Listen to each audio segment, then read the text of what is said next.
morning. Hey, everybody. Hi. Hello. Friends. How's it going today? It's going fabulously. Yes. Hi, Steph. Hi, Dr. Jonathan.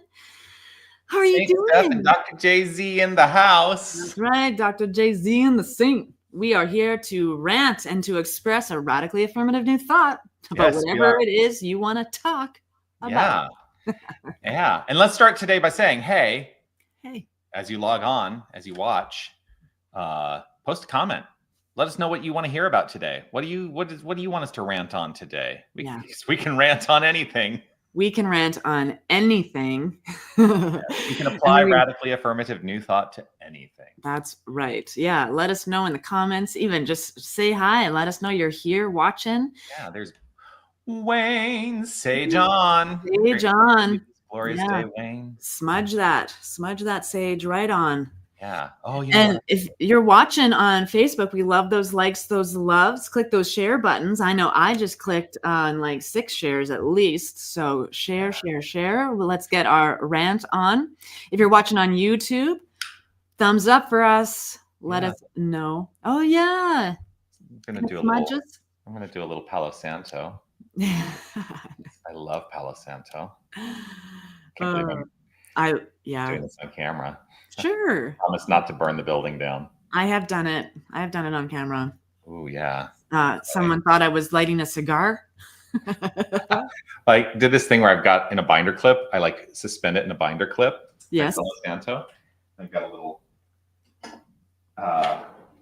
little cuppy thing back there made out of metal, so it captures the ashes as it burns. It smells so good. Yeah, contain those ashes, and something will rise up from them. Indeed. Like a phoenix, I shall rise. Yeah. So here we are. I feel like that's a weird, like we did a weird start today. We did. I'm going to burn some Palo Santo, and hi, Sam. Yes, yeah. And Wayne is saying, may the 4th chakra be with you. Be with you, yes. 1, 2, 3, 4. Heart chakra. Heart chakra. 4th, yes. Yeah.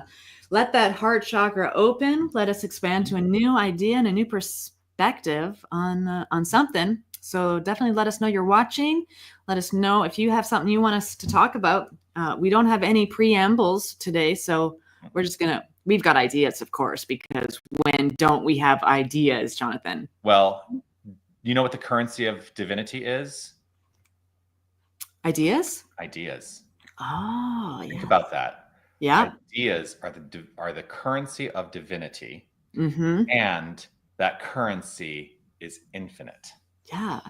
And so where we invest our currency magnifies, multiplies, grows, and expands, right? Yes. Yeah. I love it. So how do we apply that to our lives? That's my question for you. How do we apply that to our lives? This is a nice idea, right? that ideas are the currency? Yeah. Absolutely. How do we make it practical? How do we apply it? So you have to invest in the ideas. There are many ideas. We have so many thoughts, right? In a day, we have so many thoughts in a day. So where do you want your focus to be? Where do you want your energy to grow? More good do you want in your life? Those are the ideas you want to land on and focus on. Yeah. How do we use, I just think this quote by Raymond Charles Barker, Dr. Ken Gordon always used, and he always put this voice on like he was talking like Raymond Charles Barker. Barker, you need a new idea. Right. And so if we're stuck, I see Ken doing that. Yeah, for sure. And sometimes we get stuck in old ideas thinking that we need to hold on to them, and old systems, even old patterns in our lives, like cultural, social, familiar. Like we have all of these ideas presented to us, but the things that really make us go, that attract us or add that oomph behind the idea is something that would be that divine call to move it forward. Right. And so whatever ideas we have that are that have that energetic currency behind them, like the current of energy, follow those, right? Joseph Murphy, follow your bliss. So if you've got an idea, don't let it slip past. If you've got an idea that sounds great to you, stew on it, sit in it, work it out. And don't let those ideas just fall to the wayside when they have a spark inside of you that leads you to passion. I know that I had 4 years before Avatar came out, I saw it in my mind, and if I would have written it down, and then Avatar came out, and I was like, oh my gosh! So I lost that idea.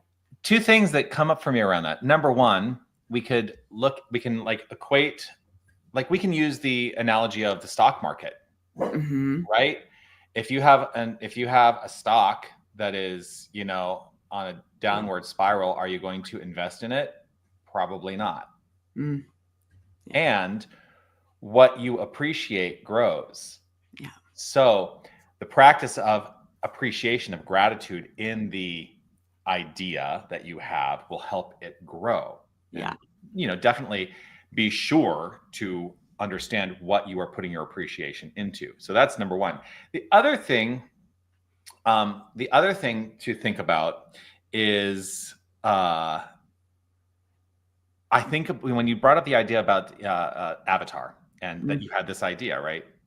And that had you written it down, maybe you would have been this credited scriptwriter for Avatar, and you might not be doing this with me if that were the case. So I'm grateful that things have worked out the way that they have, purely selfishly.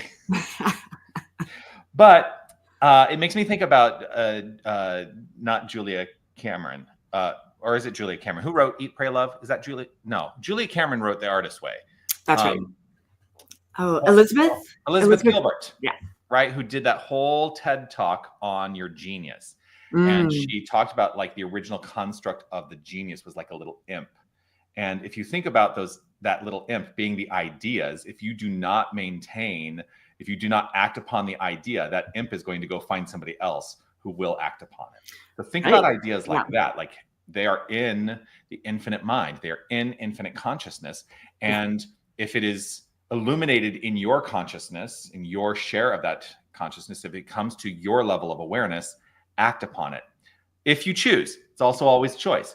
If you don't act upon it, don't be surprised when you see it play out somewhere else. Yeah. Yeah. Yeah.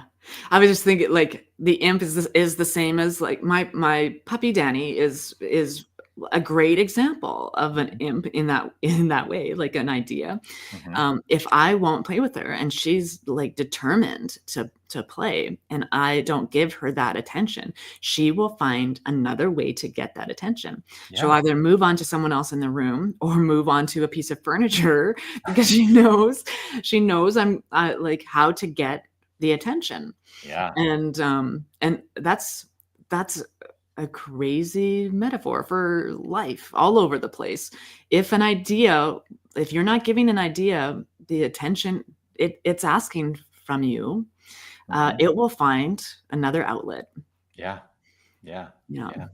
Well, we become what we pay attention to, by Oprah. Yes. Yeah. That. Yeah. It's true. I love the saying, "What you appreciate appreciates." Right. Yeah. What you appreciate appreciates. Yes. Yeah, absolutely.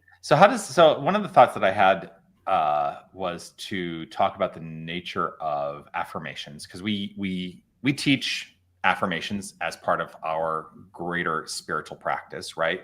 I would say the primary spiritual practices that we teach in New Thought are affirmative prayer treatment and meditation, but wrapped up in that is affirmations.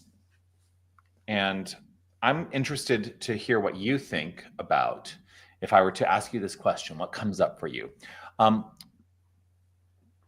What is the science of affirmations?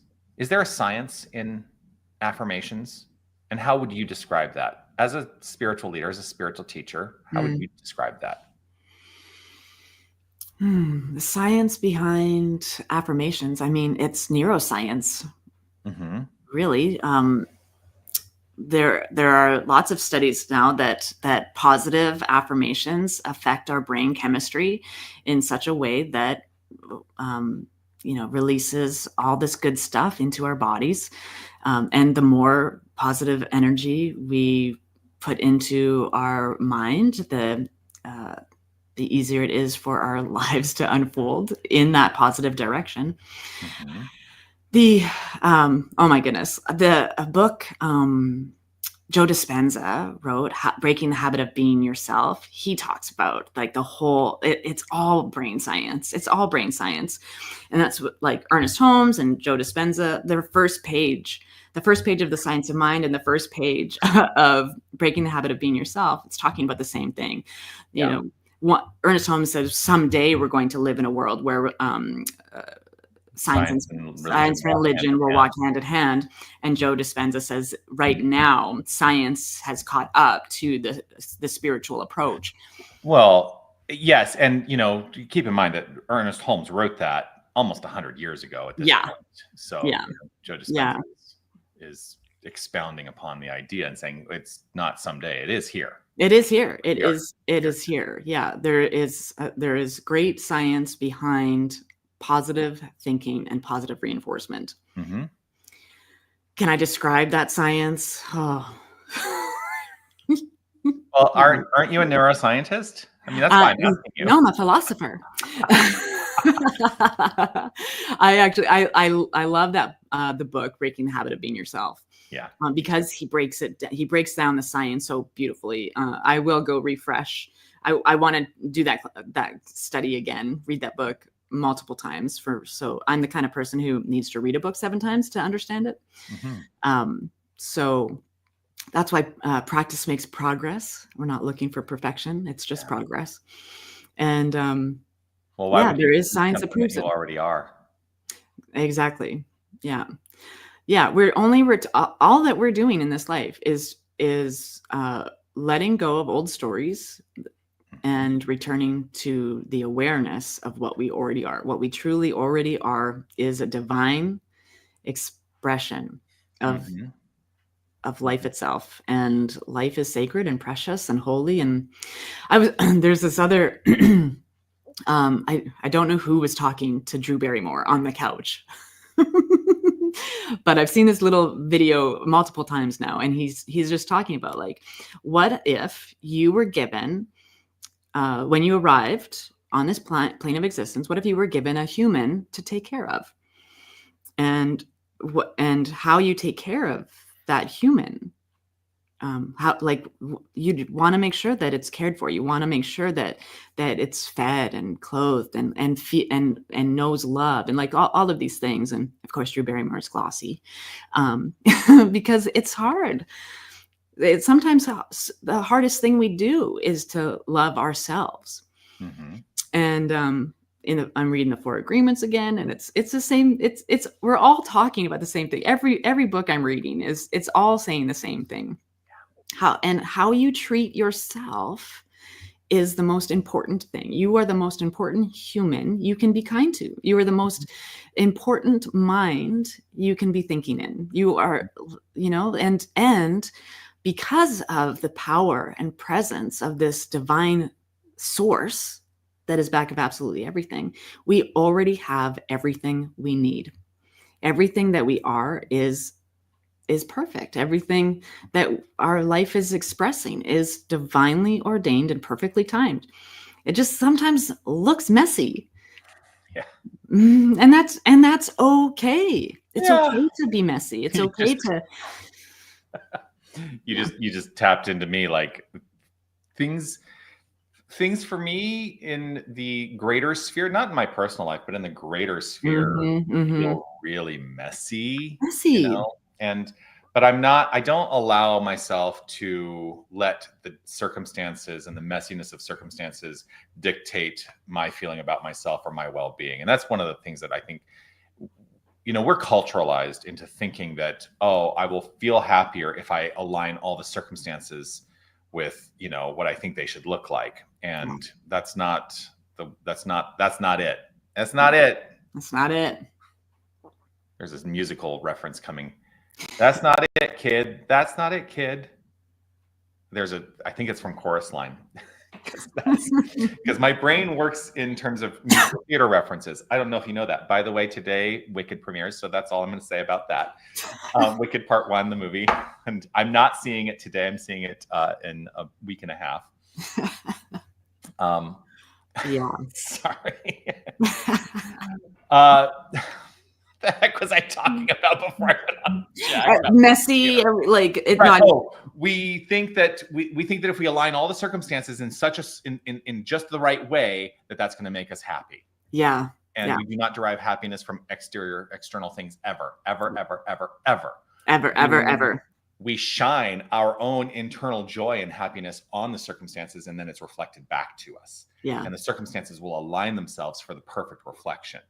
Yeah. But far too often we're taught like, oh, you must manipulate that thing out there rather than addressing that within.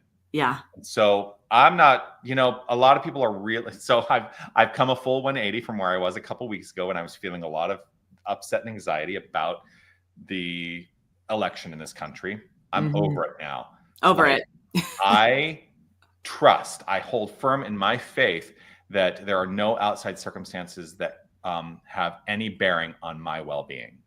Yeah. And so I will do what is mine to do in support of my well-being and what I perceive to be the well-being of others.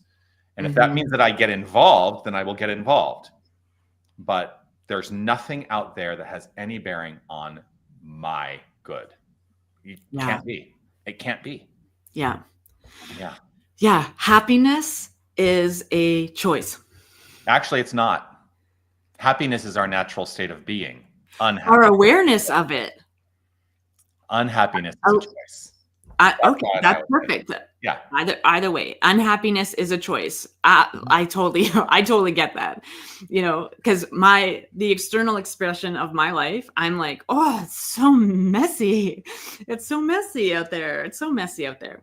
But like, I know that when I become aware of a negative thought or a condition I believe is limiting my joy or my health or anything, that I have the power right then and there to shift my thinking. Yes. And I'd use affirmations, like 20,000 thoughts in my head a day that I'm not aware of. The ones I am aware of, they're affirmative. They are affirming my good. They're affirming my health. They're affirming my love. They're affirming the shifts that I want in my life so that I can don't have the mess inside here. Yeah. Yeah. So you kind of touch on the idea too that, yes, we have thoughts. We have thoughts at the level of awareness. All over the place. Below the level of awareness. I talk about that all the time. In fact, I think people in my community are probably getting really sick of me saying at the level of awareness and below the level of awareness, because I say it all the time.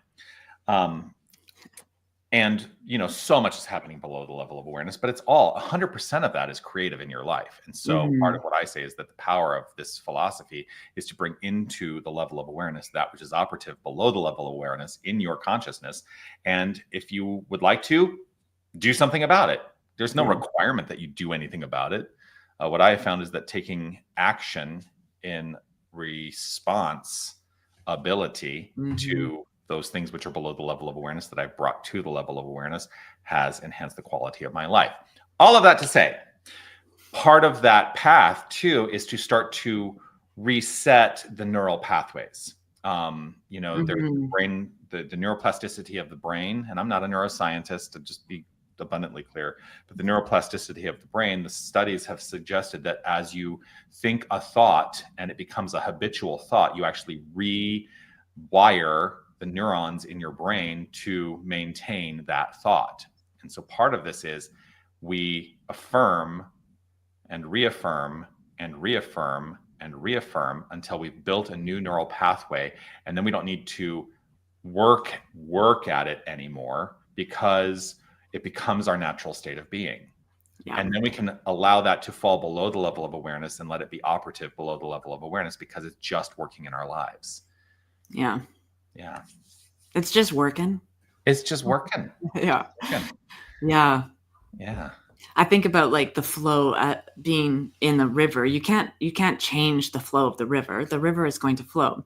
We can put rocks and boulders and build dams to try to affect the flow, and subconsciously or below. We just we sometimes place those things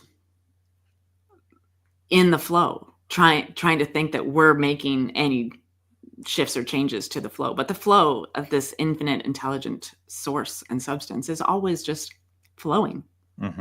So you can just, really, it's the art of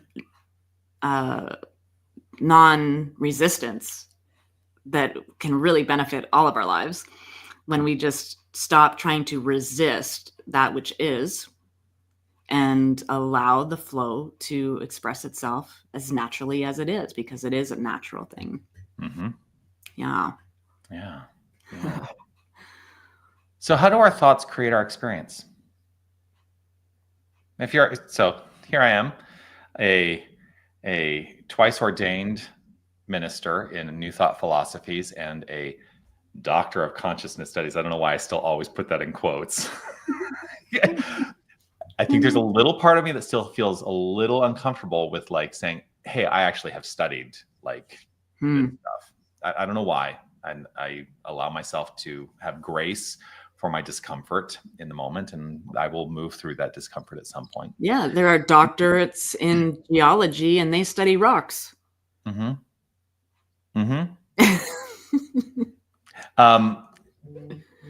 the question is, how do our thoughts create?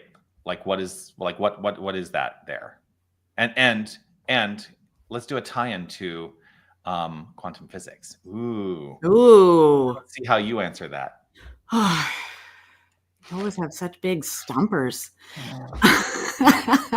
It's like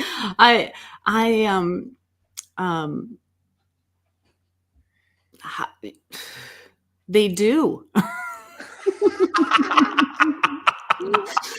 Right? Like how do they do that? That's it. It's a scientific question again, that they do. It's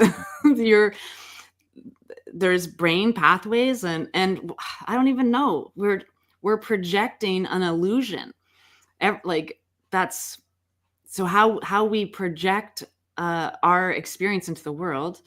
When we think our thoughts, it's expressed. If I'm feeling anger or hostility, I'm projecting that stuff out into my experience, and so it returns back to me. We're a mere reflection of ourselves. How your brain does it, that's definitely science. So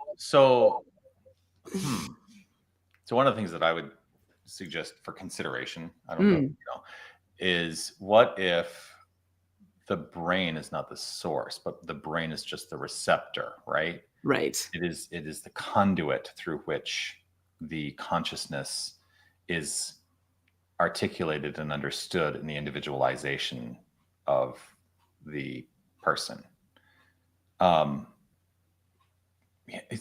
There's something in that for me that I'm going to have to probably do a little more kind of considering around, but I've spoken it out loud. So there it is. There it is. Yes.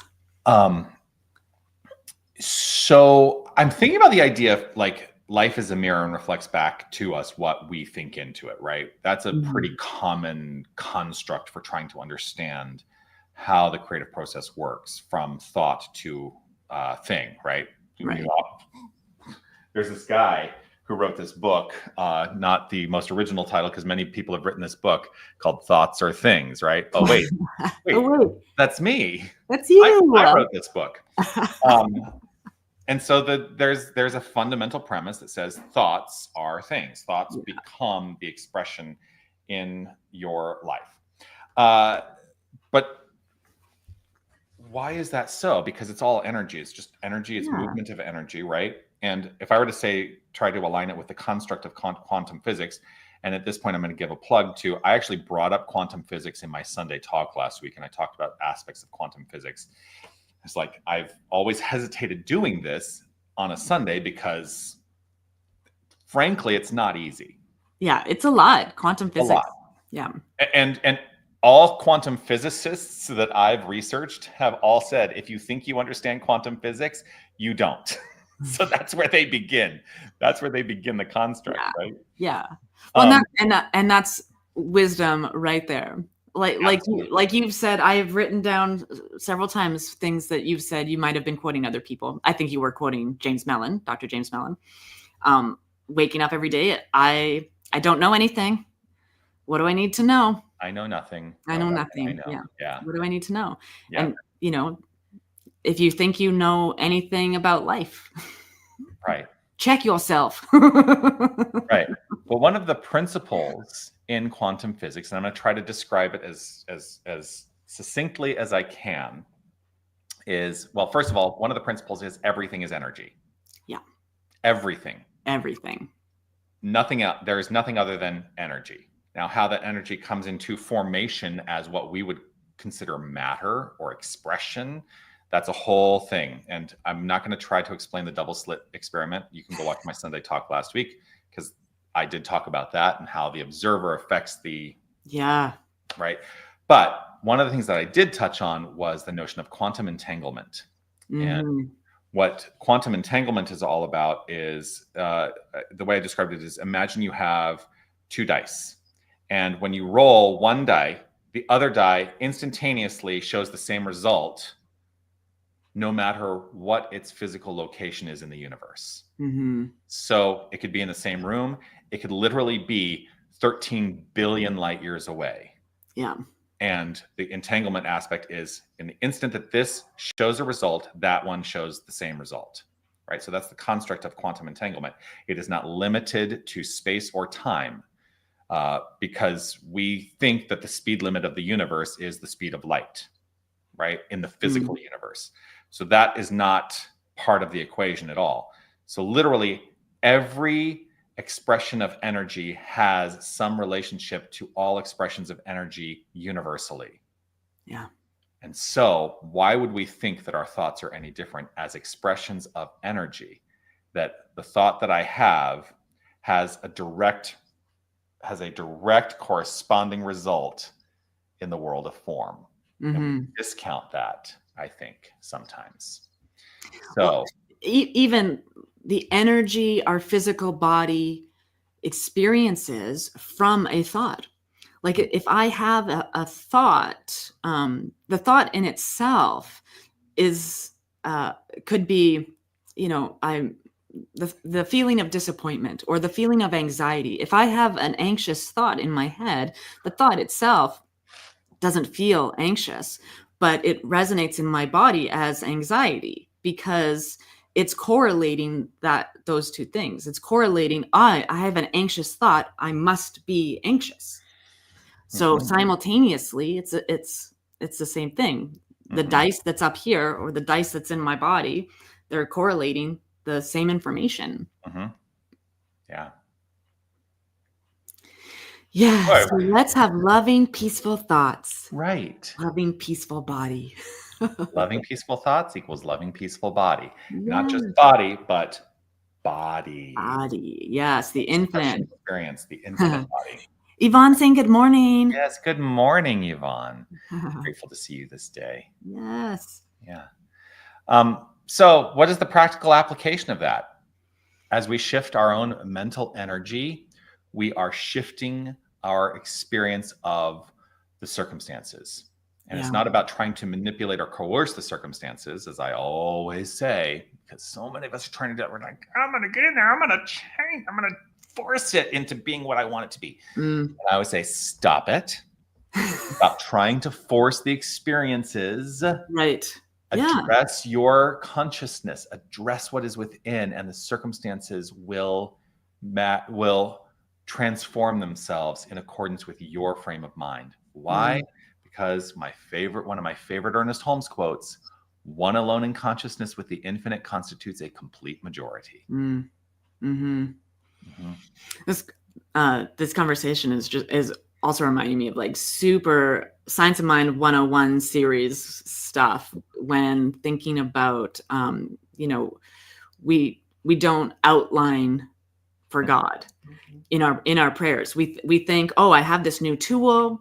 I have these steps I can take to change my life. And so we start outlining specific things when the infinite has way more ideas, all of them actually.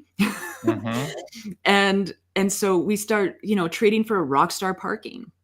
Or we start doing treatment for this specific job. Even what we want is financial security, financial freedom, living our life's purpose. Like we have it, we want to be focusing on the energy we want to feel instead of outlining or scripting on behalf of our higher power. And so I was just thinking about that, right? Like we don't script or outline the specific things that we want. Like I want this one person to fall in love with me and be my life partner. That's not how it works. That's not how it works. But if you're looking for love, and there's the energy behind what it is, the feeling, like you in your equation, feeling is the fuel, the gasoline, right? So what do you want to feel? Then you know how to script your affirmations. Then you know how to talk to the divine. Then you know when you know what you want in your life and how you want to feel about your life, then the universe picks that up because it's reflecting back to you the energy that you already are. Yeah. So we often use the analogy of like the blank page, like we're writing the novels of our lives, but every page is a blank page. And in the moment you are creating. And I don't disagree with that. But I started thinking, like, as you were explaining that, I started thinking, well, wait a minute. On some level, it could be construed that as I write down what's on, like put it to paper and write it on the page as the analogy, that I might be outlining a little bit and narrowing the possibilities as I move forward. So I started thinking, as you were saying that, it's actually more of an exercise in improvisation. And one of the fundamental rules in improvisation for performers is you never say no. Every piece of information that comes up in the improv scene is met with an agreement. And so it's a yes and paradigm, right? Yeah. So I am experiencing my life. Yes. And what's next? Rather than I've got a blank page and I'm going to script it out, right? And I'm going to script it out so narrowly that perhaps I'm putting myself into confines that are limiting my experience of life in a way that I don't want to be limited. So breaking that open and saying yes, and I think invites a great deal more positive affirmation in life. Sorry, I just had a little frog in my throat. Yeah. If we get so specific, we're really and unmovable. Like, no, this is the goal that I have set for myself, and it must look this way. We're really offering up the opportunity to say no to something so much better, so much more, something that would be way more beneficial to our lives. The potential and possibility is only limited by our belief that it's limited. Yeah. And in limitation. If I go back to that quantum idea, the result here, having an instantaneous result here, is not limited in any way. Yeah. And if I want to change that over here, I must change this, which is over here. And vice versa, because it's a corresponding relationship. If I change this is an automatic shift as well, which might be something that people could look to and say, well, now you're talking about if this is the thought and this is the thing, and you say the thought instantaneously changes the thing. Well, if it's a corresponding relationship, doesn't the thing instantaneously change the thought? Yes. Yes, because there's also this thing that we call secondary causation, which is when I look at the world of form, and actually secondary causation is not necessarily a bad thing. But if I look at the world of form, those are clues as to what's been happening in my mind. Yeah. And it is an invitation to then reflect upon and perhaps shift what's in mind, but it was initiated by looking at the form. Yeah. And there's nothing wrong with that. But if I want the form to change, this is where I'm going to put the power of awareness. Yeah. Yeah. Yeah. Mm-hmm. And that's like in the essence of instantaneous healing. Mm-hmm. Right? We change our thinking about a condition that is external. We're changing our thinking. We're changing our thought about that thing. Mm-hmm. And we can instantaneously heal from many things. I have seen a person get out of a wheelchair and walk through, Mm-hmm. right? Because of the work they were doing in consciousness. Mm-hmm. And it's because at the same time, there are thoughts are things. There's also this inseparable source and substance, this presence of intelligence that is not broken. Mm-hmm. There's nothing to heal. All we are doing is remembering our wholeness. Yeah. Instantaneously, we can do that. We can heal amazing things like, miracles didn't stop after the Bible was written. They're happening every single day. Yeah. Yeah. And we make them happen with our So own power. One of the examples that I used in my Sunday message last week, my Sunday sermon, I actually started off by saying I do call it a sermon. People are like, why? It's so like that language is so like old fashioned. I'm like, because a sermon is meant to inspire, and Sunday lecture or a Sunday message, people might misconstrue, meaning that I'm here to, educate. And yes, there's a level of education around it, but my desire is to be inspiring. Ernest Holmes gave sermons. What's that? Ernest Holmes gave sermons. Absolutely.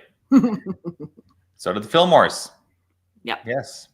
But one of the examples that I used last week, if you go watch it, I hope you laugh, because I didn't pull the actual translation in scripture out. I just talked about this scene that happens in the Gospels where after the feast, the fishes and the loaves and the feast of the 5,000, the apostles, they all get in the boat and they go out, and it's rainy and windy and lots of waves, and it's very torrential, right? And I did this whole thing. I'm like, and Jesus is on the shore, and Jesus says, "Oh, look, there's a boat. And there's all the apostles. I'm going to go out to the boat." And so he starts walking on water, right? Mm-hmm. Anyway, I just laughed because I said, and now I'm going to pretend to be Jesus. And Jesus is like, "Yep, there's the boat." It's just so ridiculous. Yeah. There's the boat. But what happens is in the story is Peter gets out of the boat and also walks on water. And people forget it's not just Jesus who walked on water.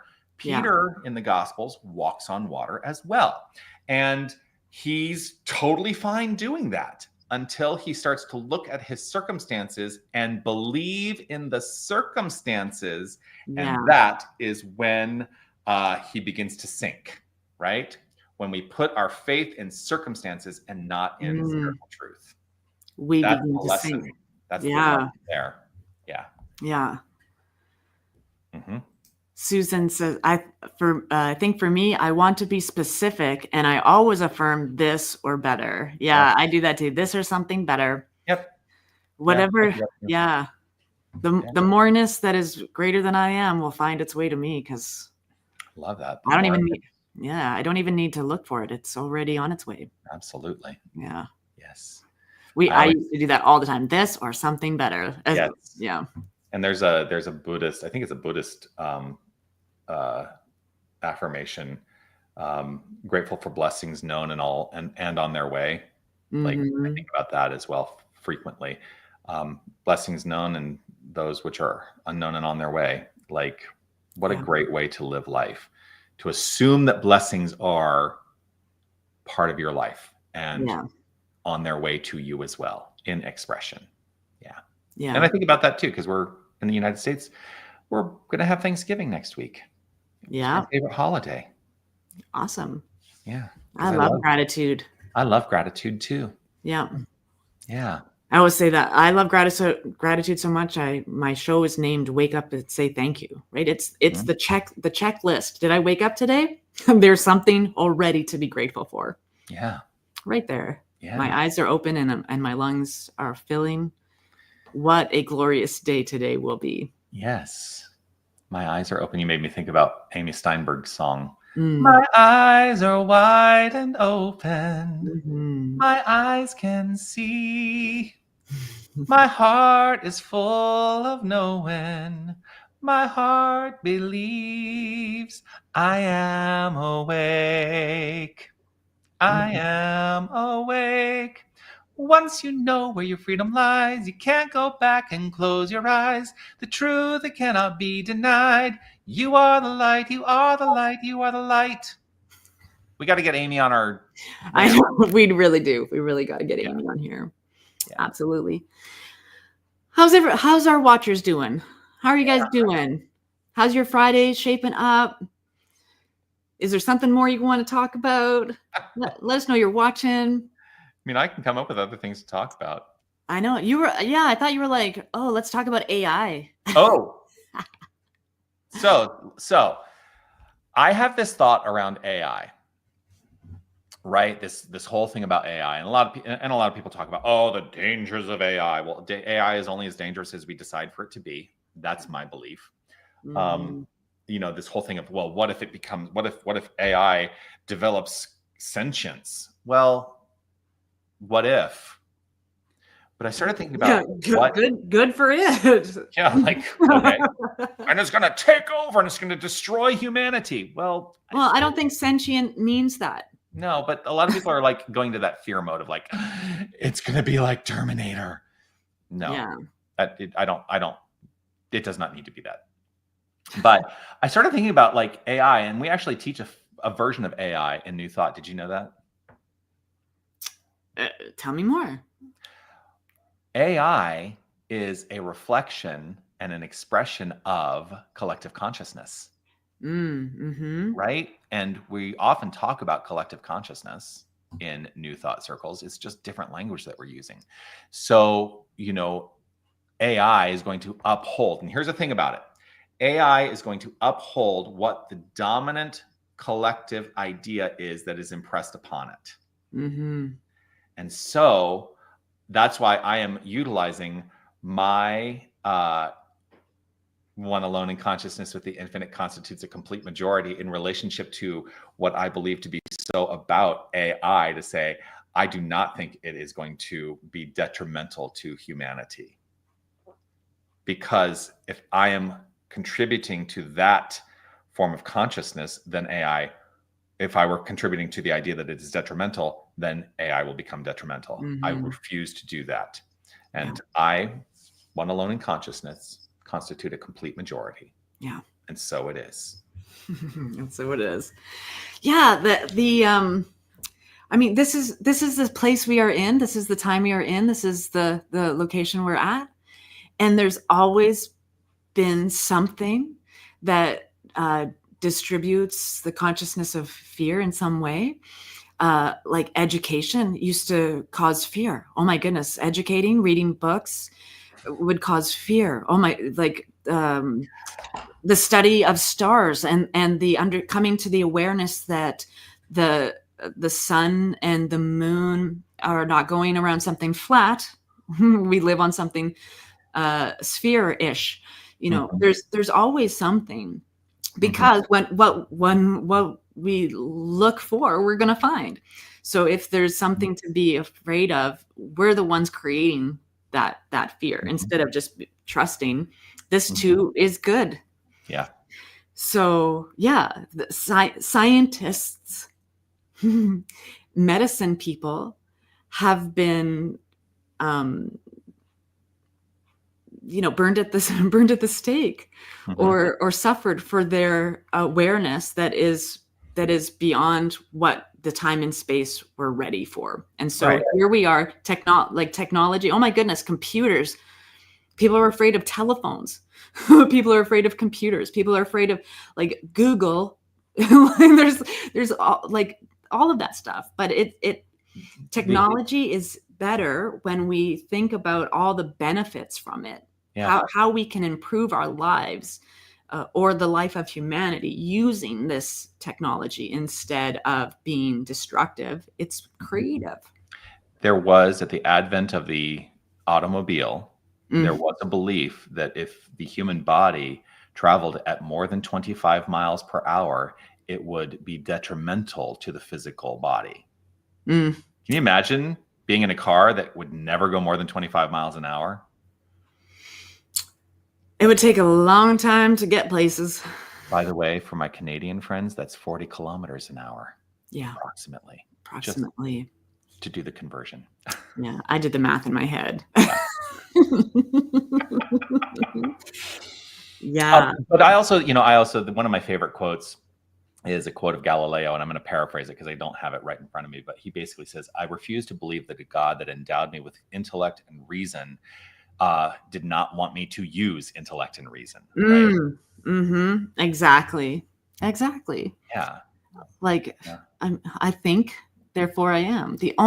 I always say every single day on Wake Up, say thank you. This moment would be impossible without you, because without your awareness, you don't exist without your awareness. Well, the wholeness of life expression would be impossible without you, because if you were removed from it, it would be incomplete. That's the power that you have and that you are. Yeah. Celebrate that. Isn't that that's a magnificent miracle? Yeah. Without my awareness, nothing would exist. Right. And here's the other side of that, because I know that there might be people out there going, well, then what happens after you die? What happens when you make your transition? You never cease to be.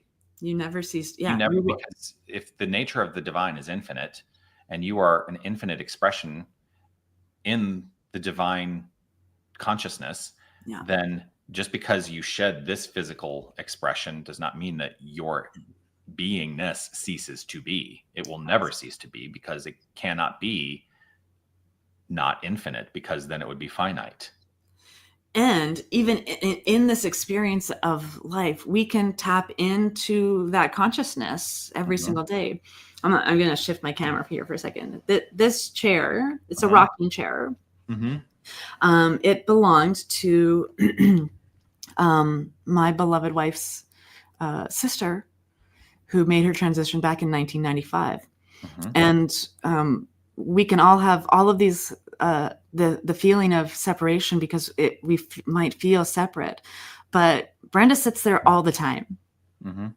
She's there wherever she wants to be. And your consciousness, our consciousness, is forever. It is infinite and eternal. It's this physical form that's made out of stardust and water, that's called like a flesh bucket. This is the life we get to be aware of and present, and hopefully do some great things with it. And it's measured by an instrument of time that was human made, so that we could understand and measure our existence. But history did not start when they started writing things down. Nope. Right? No one was around billions of years ago when the sun was like, I'm going to start shining. Yeah. So we are infinite beings. And for a time we spend in this experience learning what it is like to be human. Yeah. And then we go home. And some of us choose to come back. And some of us are like, no, I'm going to be a supernova. And some of us are like, I think I'm just going to be in the cosmic infinite goo. Yeah. For eternity. I'm just going to take a break for a little bit. Yeah. I think even I'm going to disagree with you for just a moment, because even those constructs are too limited. Yeah. Because while we might come back to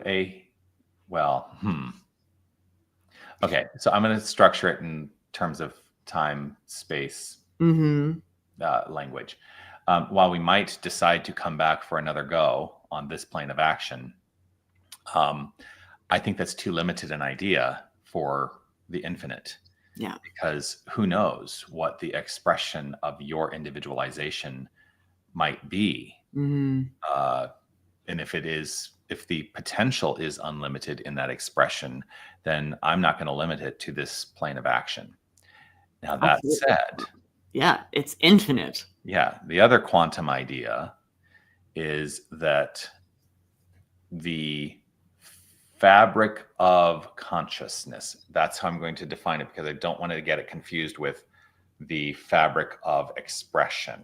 Right? The fabric of consciousness in its iteration of expression. So that's how I differentiate the fabric of consciousness in its iteration of expression. The way that it expresses is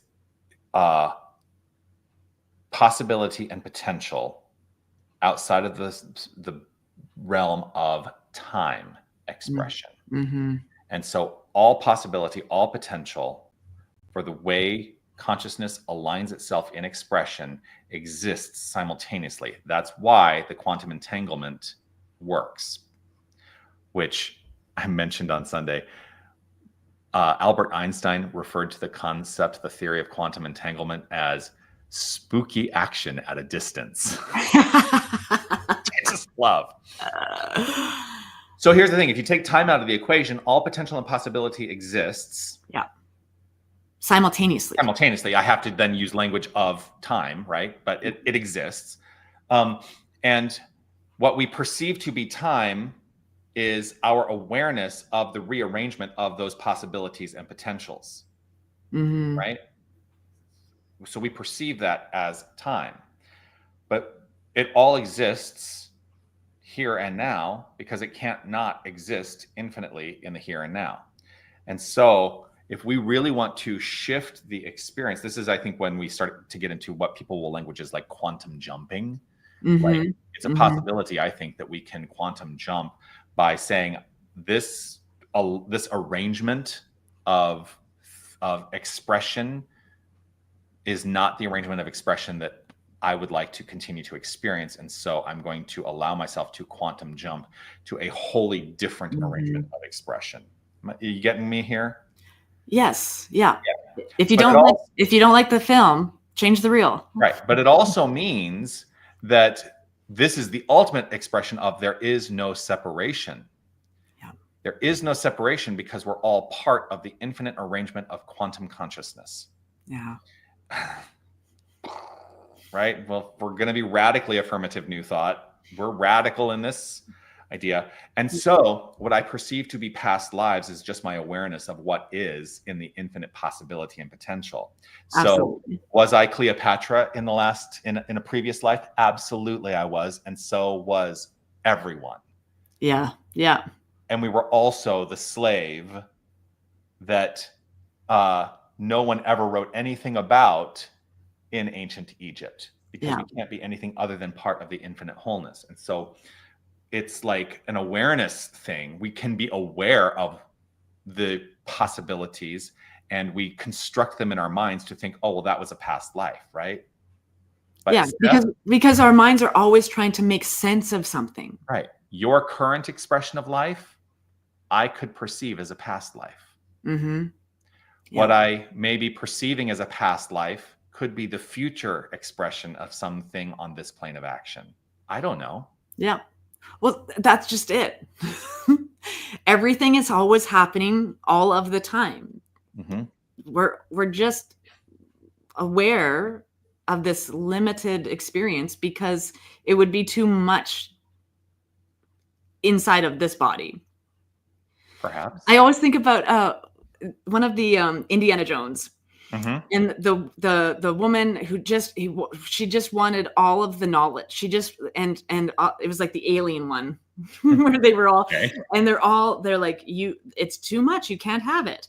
And she's like, I want all of it. And so they gave it to her and she explodes, right? Like you just can't contain all of it. And so in our realm of experience, we believe is finite. And so we're in this small little space and we only take up so much space, but the space that we don't take up is infinite. And the space inside of us is infinite. And everything is just, we're trying to figure things out. We're trying to like, for some reason, we love to label things. We love to put things in categories, and because we're trying to better understand something. But it's the same thing. Like a 3-letter word, God. It's a 3-letter word, but what it has created is war and peace. Because we're trying to define the word instead of its truth, which is undefinable. Wow, we've talked a lot today. Yeah, I'm trying to bring.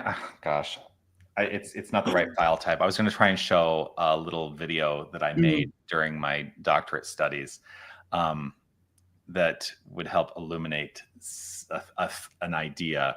The problem is it's an MOV file, not an MP4 file, and StreamYard doesn't play well with MOV files, so I can't upload it. Not yet, yeah. Megan says, far out. What a great topic. But yeah, this is the stuff I love to dive into this stuff. Yeah, I do think though, maybe I can. Time is an illusion. Space is an illusion. Is an illusion.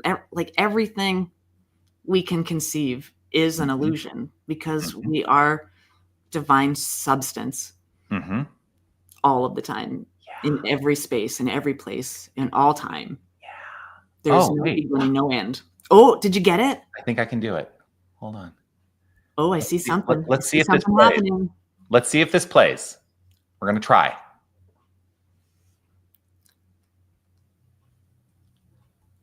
There should be a voiceover, but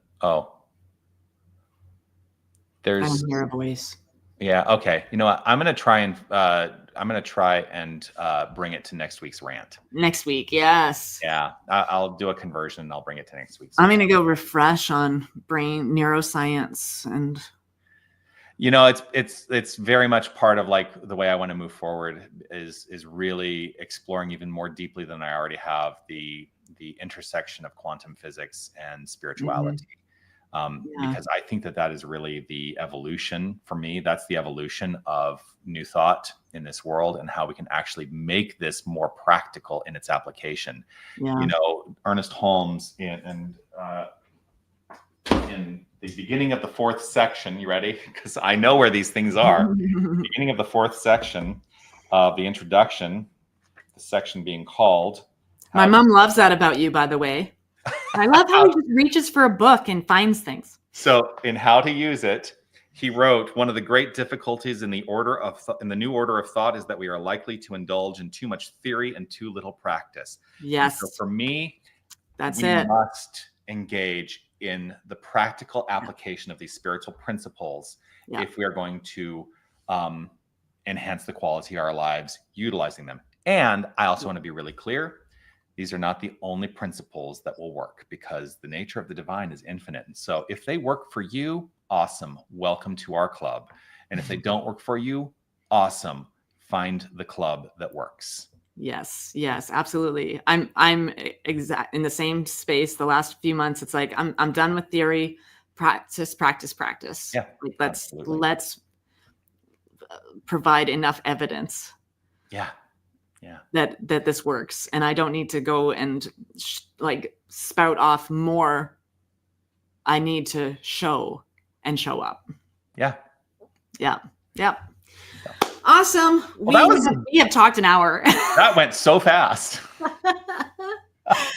I love doing the rant with you, Dr. Jonathan. I love doing the rant with you, St. Steph. For everyone who's out there, our emails are right there on the screen. If there's anything you'd like us to rant on, just send us an email. Let us know.